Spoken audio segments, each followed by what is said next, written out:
Hello दोस्तों, स्वागत है आप सभी का द हिंदू डाइजेस्ट में।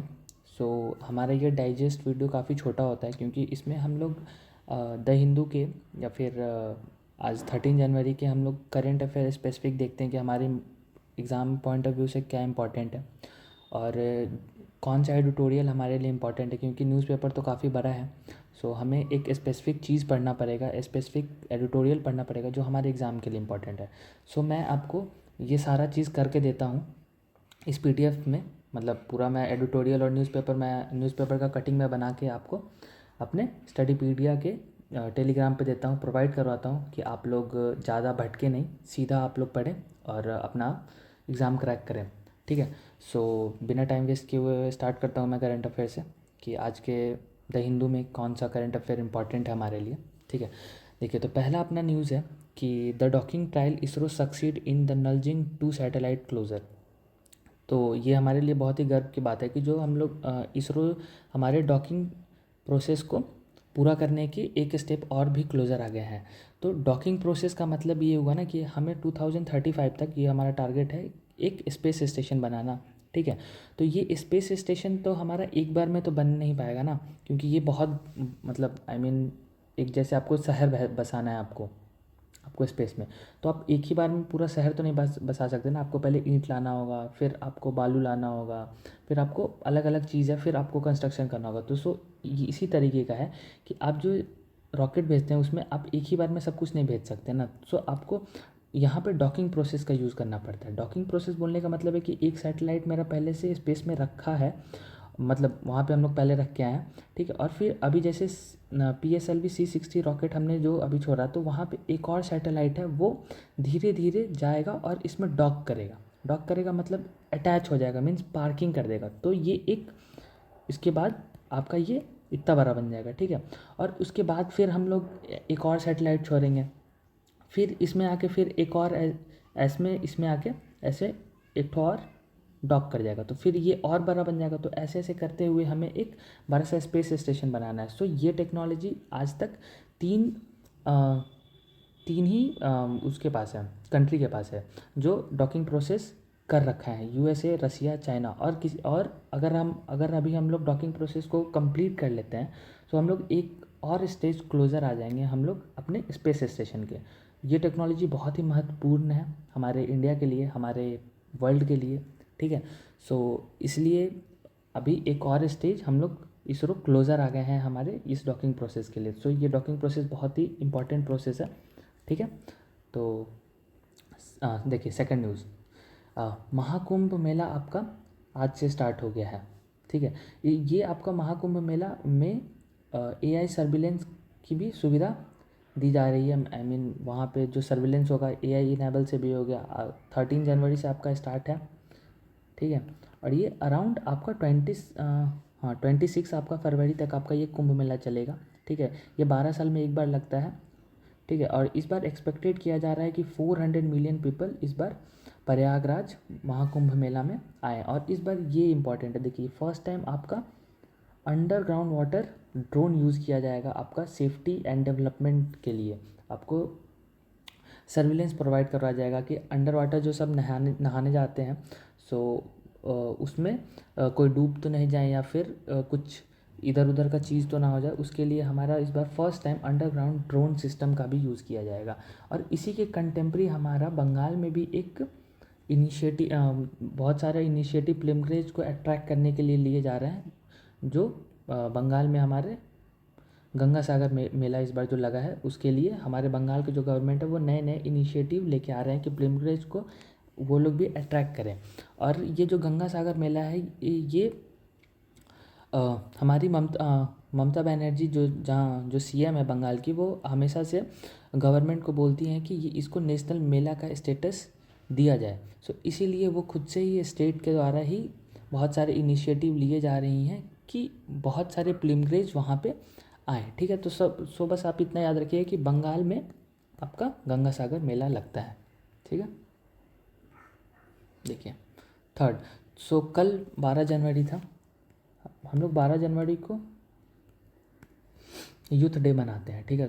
इसमें इंडिया मोदी जी ने बोला कि बहुत मतलब जो अभी के यूथ है उनको कंफर्ट जोन से निकलना चाहिए, ठीक है, और हमारे डेवलपमेंट में काम करना चाहिए क्योंकि जो हमारा 2047 का जो हमारा विकसित भारत का जो एम है वो नॉर्मली इम्पॉसिबल है, ठीक है। सो हमारे ये जो नए नए यंगर जनरेशन के जो लोग हैं वो हमारे पॉलिटिक्स में आएंगे, अलग अपना काम करेंगे, अपना योगदान देंगे, तभी हम लोग ये 2047 तक हम एक डेवलप नेशन की तरफ पे बढ़ सकते हैं, ठीक है। ये मोदी जी ने कहा था कल।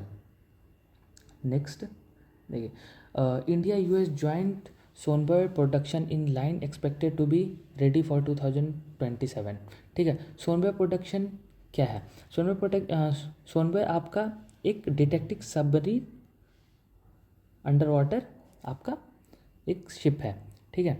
ये आपका यूएस और इंडिया मिलकर दोनों बना रहा है, ये 2027 से आपका प्रोडक्शन में आ जाएगा।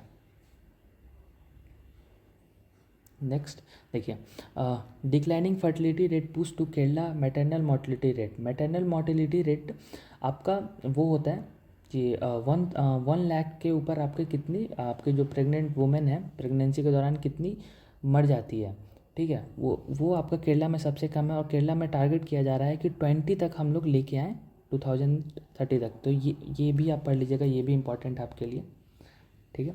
फिर देखिए आपके लिए ये इम्पॉर्टेंट आर्टिकल है, देखिए, the reform needed in the MEA, ठीक है, मिनिस्ट्री ऑफ एक्सटर्नल अफेयर्स। सो इस एडिटोरियल में पूरा ये बताया है कि आपका हमारा इंडिया में जो मतलब जो हम लोग राइज़ कर रहे हैं उस मतलब जो हमारा ग्रोथ है या फिर जो हम लोग का पॉलिटिकल स्टेबिलिटी है, ठीक है, जो हमारा पॉलिसी है, जो हम लोग ने अभी G20 आपका प्रेसिडेंसी हम हमारा सक्सेस किया है, ठीक है। और कोविड-19 से हम लोग जैसे लड़े हैं, इनिशिएटिव जो हमारा है, जो हम लोग जैसे ग्लोबल अफेयर्स को हम लोग लेके चलते हैं, वो हम लोग का बहुत ही सराहनीय है, बहुत ही बेहतर करते हैं। बट इसमें भी हमें एक रिफॉर्म की ज़रूरत है क्योंकि हमारे जो जैसे इसमें आप यहाँ पढ़िएगा तो इसमें दे रखा है कि आपका यूएस में आपका 14,500 फॉरेन अफेयर्स मिनिस्टर्स हैं, ठीक है। फिर आपका यूके में 4,600 है, फिर आपका रशिया में 4,500 है। सो आपका इंडिया में बहुत ही कम है। सो हम लोगों को एक इनिशिएटिव लेना चाहिए कि 4 सेपरेट नेशन टाइप बनाना चाहिए, मतलब जैसे कि पूरा देश है ना, तो उसमें हमें एक डिवीज़न टाइप क्रिएट करना चाहिए कि हमारे जो फॉरेन अफेयर्स जो मतलब जो ऑफिसर्स होंगे वो किस किस पोर्शन को डील करेंगे। सो वही इसमें पूरे आर्टिकल में बताया जा रहा है कि हमें एक डिवीज़न टाइप बनाना चाहिए कि जैसे कि इंडिया के बगल में जैसे PAI division, Pakistan, Afghanistan, Iran से डील करने का एक डिवीज़न होना चाहिए, बांग्लादेश और म्यांमार से डील करने का एक डिवीज़न होना चाहिए। ऐसे ही हम लोग पार्ट्स में बांट के करेंगे तो हमारे लिए फ़ॉरेन जो पॉलिसी है हम लोग और बेहतर समझेंगे और हम लोग बेहतर तरीके से अपने आप को एक विश्व स्तर पे हम लोग अपने आप को रख पाएंगे। सो ये आर्टिकल उस चीज़ में है और उसमें फिर काफ़ी कुछ बताया रखा है यहाँ पे कि आपको जो हम लोग ट्रेनिंग देते हैं एक ऑफिसर्स को, उसको एक पर्टिकुलर लैंग्वेज में देना चाहिए। मतलब पर्टिकुलर लैंग्वेज में देने का मतलब सीन ये है कि हम लोग एक मशीन का तो यूज़ करते हैं, अगर कोई पर्शियन बोल रहा है या फिर कुछ भी चीज़ स्पेन बोल रहा है तो हम लोग एक ट्रांसलेटर का यूज़ करते हैं। सो हमें जो ऑफिसर जो बनते हैं उनको एक स्पेसिफिक सब्जेक्ट भी उसको पढ़ाना चाहिए कि उसे विदाउट ट्रांसलेटर भी उसको समझ में आए कि वो एक्चुअली में इमोशन के साथ बोलना क्या चाह रहा है। तो वो सब रिफॉर्म की बातें इसमें, तो वो सब आप पढ़िएगा इसमें, ठीक है। देखिए, और फिर ये आपका है कि should voter ID be link with the Aadhaar. So आप ये भी पढ़ लीजिएगा, ये भी बहुत काफ़ी इंपॉर्टेंट है कि वोटर ID को लिंक करने के लिए पूछ रहा है, ठीक है। अभी जो आम आदमी पार्टी और भारतीय जनता पार्टी का जो अभी क्लास हो रहा है कि वोटर ID कार्ड को लेके, सो आप ये पढ़ लीजिएगा, ये इंपॉर्टेंट है आपके लिए, ठीक है। अब देखिए अभी एडिटोरियल वाले पेज पे आएगा तो आपका एक डाटा मतलब 2 एडिटोरियल आया है डाटा प्रोटेक्शन बिल पे। सो आपके लिए ये इंपॉर्टेंट है, India data protection rule need some fine tuning. And फिर ये आपका draft digital data protection rule and authentication, ठीक है, ये आपका इम्पॉर्टेंट है।